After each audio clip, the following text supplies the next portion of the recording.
Halo Bu Lina, boleh saya meminta waktu sebentar? Oh iya Pak Guntur, silakan. Kebetulan saya sekarang lagi santai.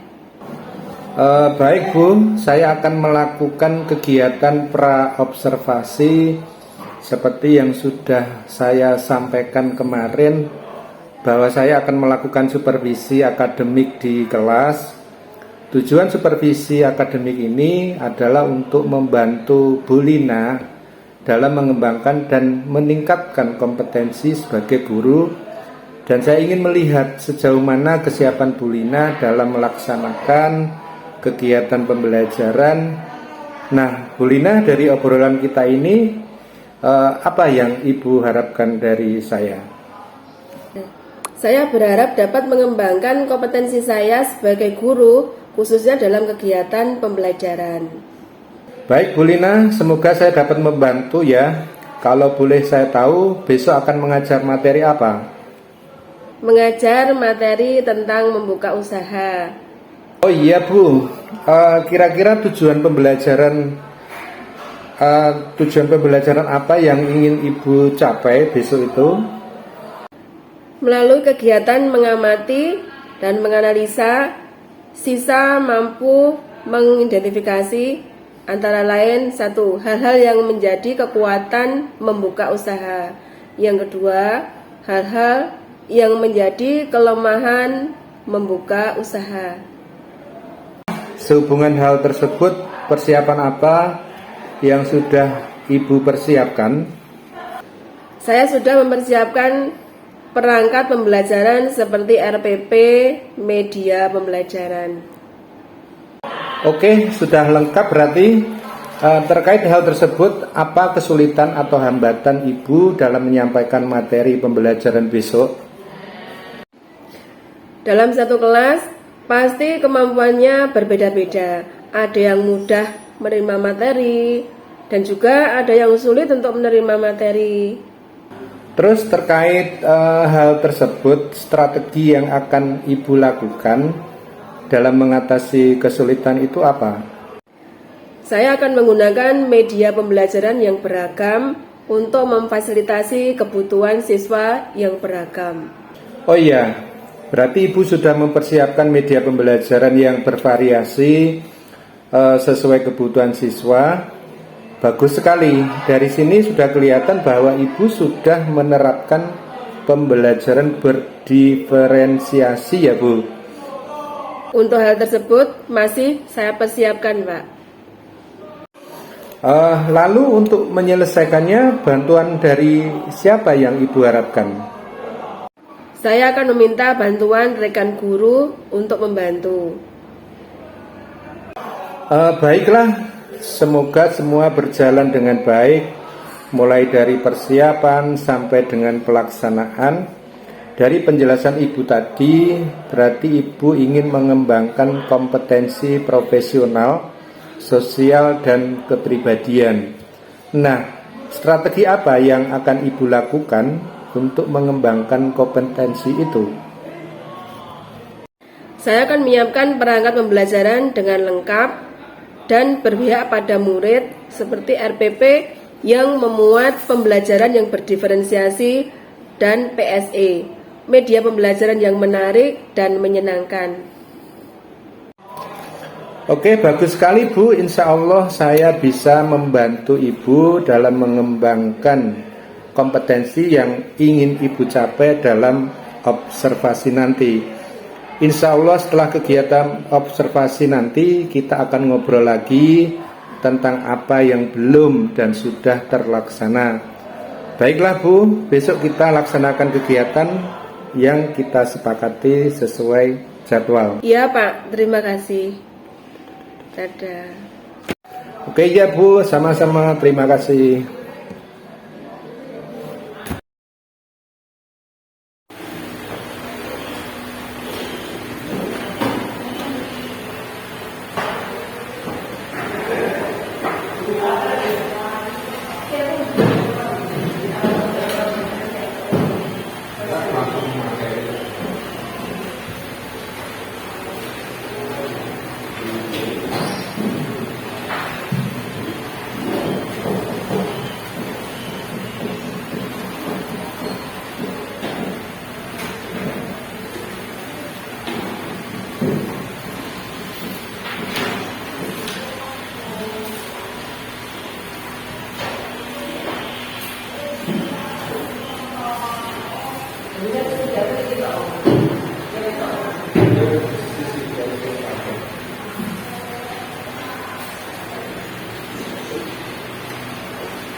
yang tidak masuk lagi. Ya, ini ya. Angka 2 masuk. Kali orang bukan masuk.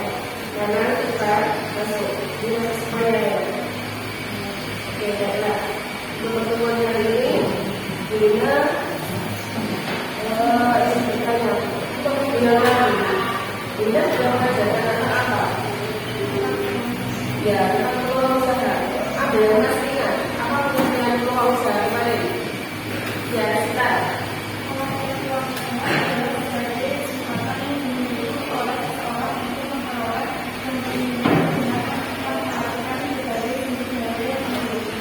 Ya, peluang usaha itu kesempatan yang dimiliki oleh seseorang, kemudian dia memanfaatkannya, ya, kemudian ya. Nah, kemudian peluang usaha itu harus memiliki kriteria yang diberikan berdasarkan peluang usaha yang baik. Ada yang memastikan ciri-ciri peluang usaha yang baik itu bagaimana? Ya.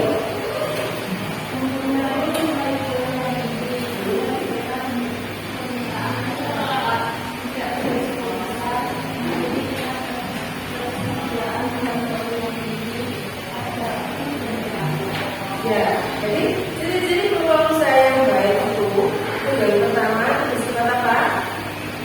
Bersifat orisinil atau tidak terpusat atau tidak. Nah, itu ciri-ciri peluang usaha yang baik. Yang kedua itu memiliki kelayakan usaha. Yang kedua, yang ketiga yaitu memiliki concern untuk menjalankan bisnis. Yang keempat, mengembangkan bisnis dengan ide yang kreatif. Yang terakhir yaitu dapat beradaptasi, yaitu ciri-ciri peluang usaha yang baik. Nah, adapun ciri-ciri peluang usaha yang baik, selain peluang usaha yang baik tadi, juga ada ciri-ciri peluang usaha yang dapat dikatakan potensial. Nah, ada yang tahu ciri-ciri usaha yang potensial. Ciri-ciri usaha yang potensial itu yang pertama itu dapat memenuhi kebutuhan masyarakat. Itu yang pertama. Yang kedua itu kerugian usahanya dapat diminimalisir. Yang ketiga yaitu produknya dengan nilai jual yang tinggi, mempunyai nilai jual yang tinggi produknya itu. Yang keempat itu adanya ketersediaan produk atau mudah untuk dapat didapatkan dengan utama dijangkau atau produk tadi dapat dibeli dengan harga yang risiko yang tidak dapat dikendalikan tadi. Yang kedua itu contohnya kebakaran. Nah, ini. Nah, bencana di sisi kebakaran itu selalu contoh bencana alam atau kebakaran. Nah, selalu kebakaran bencana alam ya. Kebakaran itu merupakan bencana alam ya, yaitu kejadian-kejadian yang tentu tidak ada seorang pun yang menginginkan ya. Semua ini tidak akan mau mengalami kebakaran atau yang lain-lainnya. Nah, hal itu terjadi karena itu kejadian-kejadian itu tidak dapat diprediksi atau diduga sebelumnya. Nah, risiko yang terjadi kejadian tersebut itu merupakan risiko yang tidak pertama itu risiko spekulatif, yang kedua itu risiko murni. Nah, yang dikatakan risiko spekulatif itu yaitu risiko yang memiliki kemungkinan terjadinya dua peluang, yaitu peluang terjadinya kerugian dan peluang terjadinya keuntungan. Nah, yang kedua yaitu risiko murni atau pure risk. Nah, risiko murni itu yaitu risiko yang bila mana terjadi maka sudah pasti akan memberikan kerugian. Namun apabila risiko ini tidak terjadi, maka tidak akan menimbulkan kerugian ataupun suatu keuntungan. Nah, pada risiko murni ini ada dua macam akibat yang muncul terjadi pada risiko murni ini, yaitu terjadinya bisa menyebabkan apa? Terjadinya kebangkrutan yang disebabkan oleh kerugian atau terjadinya break even point. Break even point tadi apa? Ada yang tahu break even point? Tidak untung, juga tidak untung rugi. Nah, kemudian berdasarkan kontrol, risiko usaha dapat dikategorikan menjadi dua bagian juga. Yang pertama itu risiko yang dapat dikendalikan, yang kedua risiko yang tidak dapat dikendalikan. Nah, sebagai contoh, risiko yang dapat dikendalikan tadi itu suatu hari misalkan perusahaan mengeluarkan sebuah produk baru ini dan siap untuk dipasarkan, tapi setelah berbulan-bulan. Bu Lina, apa kabar? Selamat pagi. Alhamdulillah baik. Tadi ada kegiatan apa? Tadi kegiatannya Senam pagi. Biar kita semua sehat di SMK ini bisa melaksanakan tugas dengan baik. Ya. Tapi biasanya kalau sudah sehat, habis senam kan keringetan. Ya. Oke, Bu Lina, agenda kita di siang ini terkait dengan kegiatan observasi yang beberapa waktu yang lalu saat Bu Lina mengajar kelas saya sempat observasi itu. Saya ingin ada evaluasi atas kegiatan itu. Ada beberapa hal yang saya tanyakan terkait kegiatan observasi tersebut. Siap ya Bu Lina?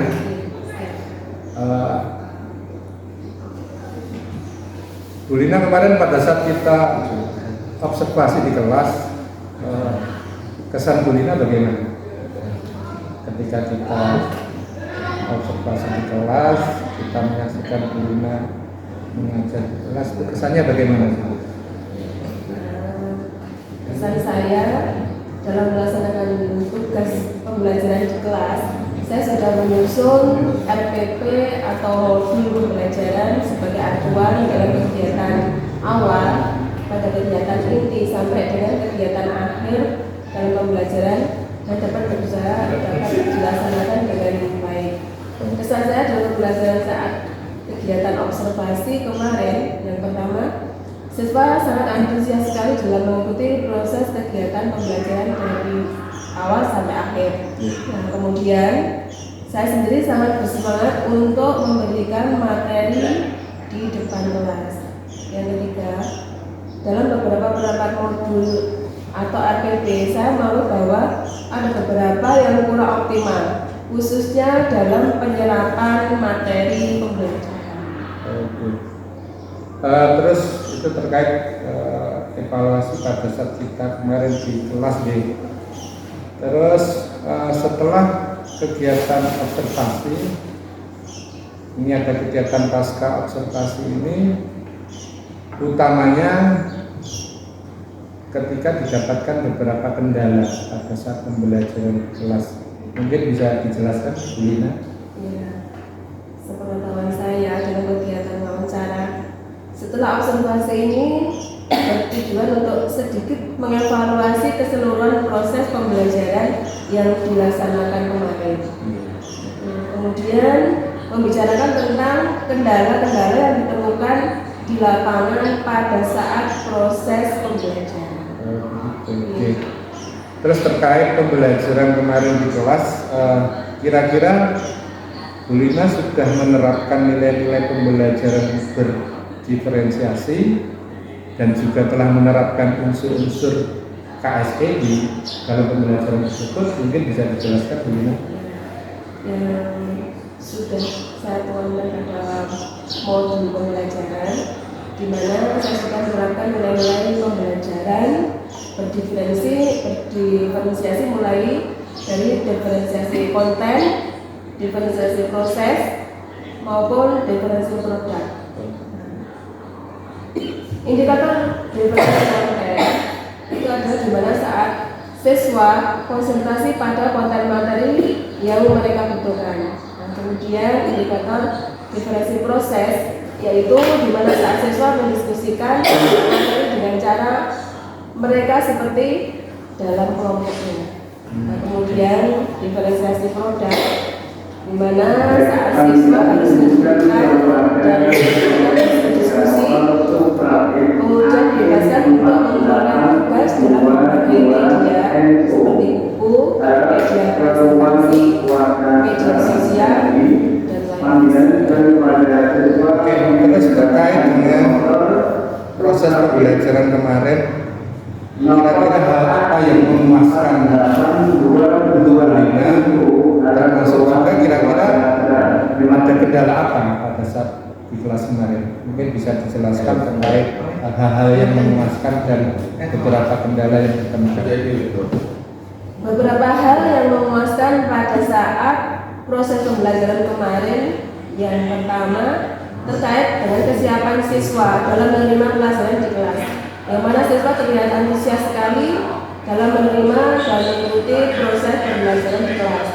Yang kemudian terkait dengan teknik diskusi dalam kelompok, siswa terlihat bersemangat untuk dapat menyelesaikan tugas. Siswa juga berdiskusi, berantusias diskusi dalam kelompoknya.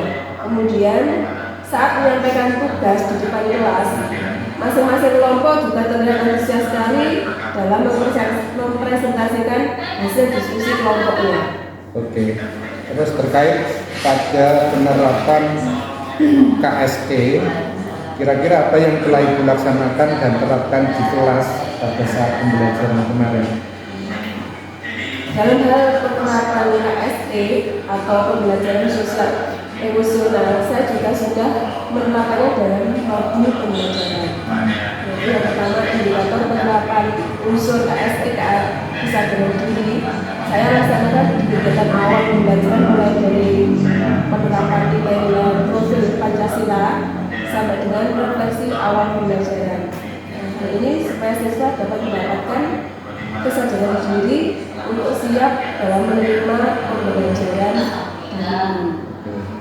Kemudian indikator penerapan unsur KSE kesadaran sosial, di mana siswa menyadari bahwa harus bekerja sama dengan kelompoknya dalam menyelesaikan tugas diskusi dan sama-sama. Kemudian indikator unsur KSE keputusan yang bertanggung jawab tampak ketika masing-masing kelompok menyelesaikan tugas diskusinya dengan cara masing-masing dan kemudian mempresentasikan hasil diskusi kelompoknya. Terus kira-kira kesulitan yang dihadapi siswa maupun guru pada saat pembelajaran di kelas kemarin apa tuh? Mungkin bisa dijelaskan. Kesulitan siswa yang tampak pada proses pembelajaran kemarin adalah ketika terjadi perdebatan dalam kelompoknya. Terus secara keseluruhan proses observasi dan selama observasi kemarin kira-kira Ibu bisa menentukan nilai itu, misalkan pada saat pembelajaran sebelum diobservasi dengan pada saat pembelajaran saat saya ikut observasi kemarin, kalau bisa memberi nilai itu kira-kira berapa? Sebelum kegiatan observasi, saya bisa memberi nilai skor pada pembelajaran saya pada apa? Nilai 6. Ya. Kemudian setelah kegiatan observasi, karena mendapatkan banyak masukan dan evaluasi, saya bisa memberikan keyakinan nilai pada skor 8. Oh begitu, jadi ada kenaikan dari 6 ke 8 pada saat ada kegiatan observasi. Terus berikutnya hal-hal apa yang Ibu dapatkan dari kegiatan observasi kemarin? Mungkin bisa dijelaskan. Yaitu tentang penguatan tentang penerapan tentang pembelajaran berdiferensiasi. Kemudian juga penguatan tentang penerapan unsur KSE. Oke. Terus nanti setelah ini kira-kira Ibu Lina untuk kedepannya ini apa yang perlu ditingkatkan lagi pada saat pembelajaran, bisa dijelaskan? Yang perlu saya tingkatkan yaitu saya akan mengevaluasi kembali modul pembelajaran yang ada untuk lebih memasukkan nilai pembelajaran berdiferensi dan penerapan unsur KSE.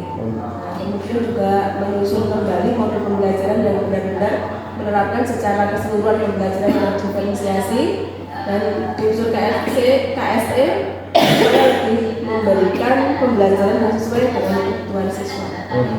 Terus kira-kira itu dilaksanakan kapan? Setelah kegiatan pasca observasi ini, insya Allah saya akan mengevaluasi dan koreksi terhadap modul pembelajaran. Terus pada saat tersebut siapa saja yang akan Ibu libatkan dalam hal berkolaborasi untuk mewujudkan perubahan itu, mungkin bisa dijelaskan? Saya akan berkolaborasi dengan seluruh komponen sekolah ini untuk semakin bisa menerapkan pembelajaran berdiferensi dan menerapkan unsur KSE. Kemudian juga memperbanyak diskusi dan sharing kepada guru-guru atau rekan-rekan sejawat. Oke, Bu Lina, mungkin itu yang perlu saya sampaikan di dalam pasca observasi ini. Intinya supaya saya juga dapat umpan balik untuk diri saya sendiri sebagai observasi, termasuk juga Bu Lina supaya ada perubahan-perubahan ke depan dalam hal pelaksanaan pembelajaran, penerapan KSE maupun pembelajaran berdiferensiasi. Oke, Bu Lina, terima kasih. Maaf mengganggu waktunya. Bisa dilanjutkan untuk aktivitas berikutnya. Terima kasih.